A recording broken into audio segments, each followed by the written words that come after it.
अलैहिस्सलाम ने इरशाद फरमाया, सूद लेने वाले पर अल्लाह की लानत, सूद देने वाले पर अल्लाह की लानत, सूदी मामलात को लिखने वाले पर अल्लाह की लानत, और सूदी मामलात का गवाह बनने वाले पर अल्लाह की लानत। बड़ी तादाद में लोग सूदी कारोबार में मुलविस हैं, बिजनेस समझते हैं, स्लीपिंग पार्टनर समझते हैं। No no, there is no sleeping partner. ये सीधा सीधा सूद है। आप समझते हैं कि मैंने 50,000 रुपए दे दिया, अब वो दुकान पर लगाए हैं, चिकन की दुकान पर लगाए हैं, प्लास्टिक की दुकान पर लगाए हैं, कांच की दुकान पर लगाए हैं, आयरन एंड स्टील की दुकान पर लगाए हैं, सीमेंट की दुकान पर लगाए, चावल की दुकान पर लगाए, कहीं भी लगाए, आपने दे दिया 50,000। अब वो हर महीना अमाउंट फिक्स करके देता है, 2,000, 3,000, 4,000, 5,000, जो भी रकम फिक्स कर लिया, यही सूद है। सूद किसको कहते हैं? सूद क्या है, तिजारत क्या है, दोनों के अंदर फर्क क्या है? अल्लाह ने तिजारत के लिए बरकत रखी, सूद में बरकत नहीं रखी। सूदखोर पर तो अल्लाह ने लानत फरमाई है। सूद वो है कि पैसे को किराए पर देना, अमाउंट को किराए पर देना और उसका ज्यादा वसूल करना। 1 लाख देना और लेते वक्त 1,10,000 देना, या और ज्यादा महीने के बाद दे रहा है तो 1,20,000, 25,000, यानी अमाउंट को और ज्यादा बढ़ा कर देना, हर महीना कुछ रकम का फिक्स कर देना, यही सूद है। तिजारत क्या है? तिजारत में नफा भी है, नुकसान भी है। आपने अमाउंट दी, 1 लाख रुपया किसी कारोबार में दिया और उसके बाद कह दिया कि इसमें नुकसान होगा तब भी मैं जिम्मेदार, तो ये सूद नहीं है। नुकसान में भी आप जिम्मेदार है, तब सूद नहीं है। सिर्फ नफे में फिक्स अमाउंट के जरिए जो जिम्मेदारी लेगी और नुकसान की कोई जिम्मेदारी नहीं है, यही सूद है। इसका क्लियर डेफिनेशन यही है कि आदमी नफा और नुकसान का जिम्मेदार नहीं बनके सिर्फ एक परसेंटेज फिक्स कर लेता है, ये सूद है, ये हराम है, कबीरा गुनाह है। हाँ, जो बैंक से लिया जाता है तो मुशरिकीन के बैंक है, या ऐसा मुल्क जहां पर किसी जमाने में मुसलमानों की हुक्मरानी थी लेकिन अब ना रही, अब मुशरिकीन का गलबा है और उन्हीं के बैंक है, उस बैंक से अगर इंटरेस्ट लेते हैं तो उलमा ने उसको जायज कहा है, उसको सूद के रूप में नहीं लिया है, बल्कि उसको नफा की शक्ल में है। ऐसे ही कोई अगर किस्त लेता है, कार है, मोटरसाइकिल है, वो लेता है, बैंक से कुछ परसेंटेज वगैरह पर लेता है, उस चीज को जायज कहा गया जो बैंक से होता है। मुसलमान का मुसलमान को पैसा देना तिजारत के अंदर और फिर उससे ज्यादा पैसा लेना हराम हराम हराम। बैंक से जो आ रहा है जा रहा है, इसके लिए उलमा ने गुंजाइश रखी है कि वो मुल्की मामलात को देखते हुए उस बात पर रखी गई। वो एक बालिगी है, आप उलमा से जाकर मिलकर पूछ सकते हैं कि वो क्या मामला है, और उसकी इजाजत है।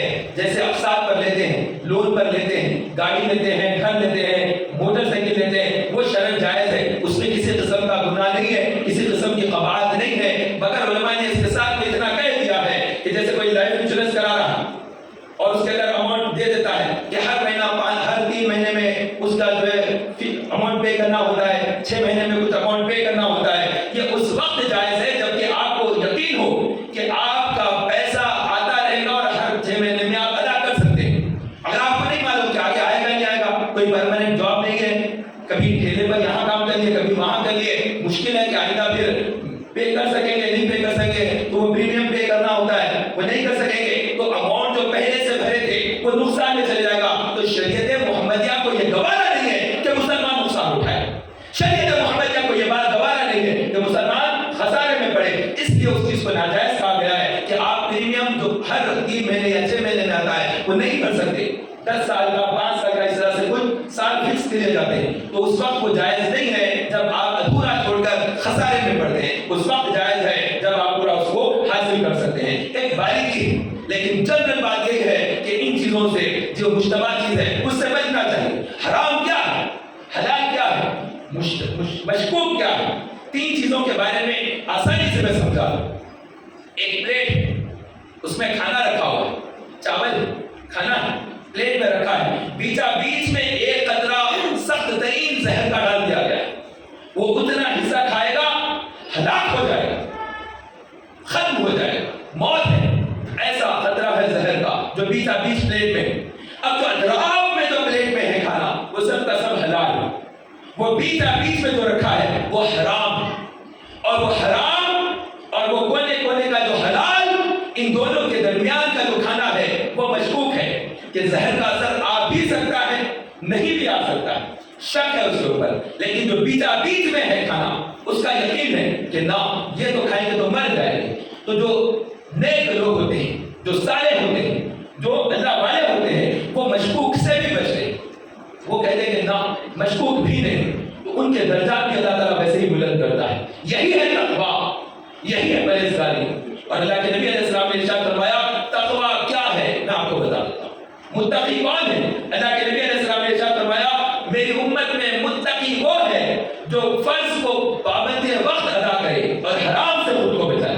دو ہی باتیں ارشاد فرمائی ہے متقی کے لیے، فرائض کو ٹائم پر ادا کرے، چاہے نماز ہو، چاہے ماہ رمضان کا روزہ ہو، زکوٰۃ ہو، یا اللہ نے مال دیا ہے حج بیت اللہ کرنا ہو، فرائض کو وقت پر ادا کر دیا اور اپنے آپ کو حرام سے بچا لیا، سود سے بچا لیا، ظلم کے طریقے سے پیسے سے بچایا، اور ہر غلط طریقے سے جو مال کمانے کی چاہ ہے اس چاہ سے اپنے آپ کو بچا لیا، تو یہ شخص حرام سے جس نے بچا لیا اپنے آپ کو، یہی متقی۔ بڑے بڑے ڈیفینیشن ہیں، لیکن سب سے آسان ڈیفینیشن وہی ہے جو اللہ کے نبی علیہ السلام نے ارشاد فرمایا۔ اس سے آسان کوئی اور نے ڈیفینیشن نہیں دیا۔ علماء کے ڈیفینیشن، امام غزالی کا ڈیفینیشن، یہ بڑے باریک باریک ہوتے ہیں۔ اس چیز کو اگر سمجھ لے کہ وقت پر فرض کو ادا کر لینا ہے تو ہم اس دنیا کے مسافر ہیں، عنقریب یہ دنیا چھوڑ کر جانا ہے۔ ہم سے پہلے لاکھ لوگ آئے، اپنا اپنا وقت بڑھا اور وہ چلے گئے۔ ایک استعمال کے لیے اللہ نے جیسے زندگی دی، ایک بالٹی ہے اس میں پانی ہے، آپ جس طرح سے چاہے برت دو، ختم ہو گیا بعد میں خالی ہو گیا، پھر دوبارہ بالٹی میں ایک قطرہ آنے والا نہیں۔ ایسے ہی ہماری زندگی کے اوقات ہے، یہ زندگی کچھ اور نہیں ہے، خدا کی قسم یہ سانسوں کی مالا ہی زندگی، یہ سانسوں کا آنا جانا ہی زندگی، اس کے بعد اور کچھ نہیں، وقت ہی زندگی ہے۔ اور امام محمد شافعی رحمۃ اللہ علیہ، اللہ